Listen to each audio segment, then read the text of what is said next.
call to the Manager of Opposition Business. My question is to the Prime Minister. Yesterday, the member for Melbourne moved a shameful motion that attacked Israel and gave Hamas terrorists a free pass. Will the government today join the opposition in standing with Australia's Jewish community and condemn the Greens for their blatantly anti-Semitic behaviour? Or is the Prime Minister too dependent on Greens' preferences and Greens' support in the Senate to have the courage to do so? Order. The member for Spence will cease interjecting. Order. Order. The Leader of the Opposition. The House is going to come to order. The manager was heard in silence. Prime Minister has the call. Thank you, Mr. Speaker. It's a serious question in the context of the worst social disharmony that I have seen, not just in my time in politics, but in my time that I've been alive in this country. It shouldn't be weaponised. I condemn totally any form of anti-Semitism, including the comments by my local member, the member for Newtown, whose comments about tentacles with regard to the Jewish community I find offensive. I find it had its origins in anti-Semitism, and I condemn it unequivocally. Just as I condemn forms of that I have seen. Islamophobic comments and behaviour as well. Now, Mr. Speaker, no one moved a motion in this parliament yesterday. There was an attempt to suspend standing orders yesterday. That's what there was. And when there's an attempt to amend standing orders, as someone who occupies the position of Manager of Opposition Business should know, that is the matter that is before the Chair. Nothing else. Nothing else. And when Order. The Leader of the Opposition. Look, the Leader of the Opposition will cease interjecting. The Prime Minister is being directly... Order. Order. Members on my right. Order on my right and left.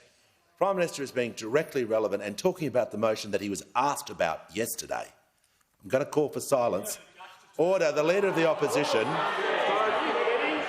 The Leader of the Opposition will cease interjecting. Order. The Assistant Minister for Foreign Affairs is warned. Prime Minister in continuation. Thanks very much, Mr. Speaker. That was the matter that I understand was moved before this chamber, a suspension of standing orders from a member of a minor political party. I've got to say that when a suspension of standing orders is moved by the Greens political party, what I don't do is elevate it. What I don't do is elevate it. Order. The Leader of the Opposition. The Leader of the Opposition will cease interjecting. What I don't do also is come into the chamber when there are Mickey votes that aren't counted. I don't do it because for obvious reasons I have other things to do, other priorities. Other priorities. Order. Other priorities. Minister for Health. So, Mr. Speaker, if the test... Order. The Prime Minister's time has concluded. There's far too much noise in the chamber. Members on my right, including the front bench, will cease interjecting so I can hear for order. I'd like to hear from the member.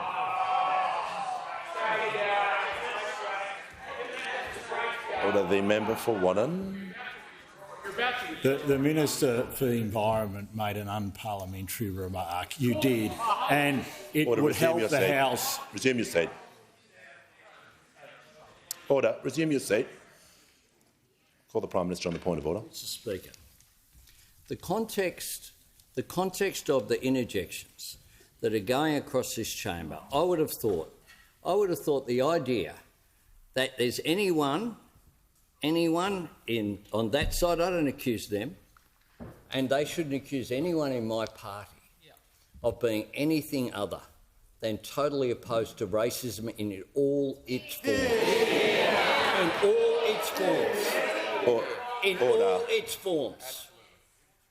In all its forms, including, of course, the rise of anti-Semitism. Right, I'll deal with this matter. If everyone can cease interjecting across the chamber, we won't be having this problem. I'd immediately called for order in the chamber. If ministers are interjecting and opposition members are interjecting, I can't hear them. So from this moment on, for remainder of question time, cease interjecting. We won't have that problem.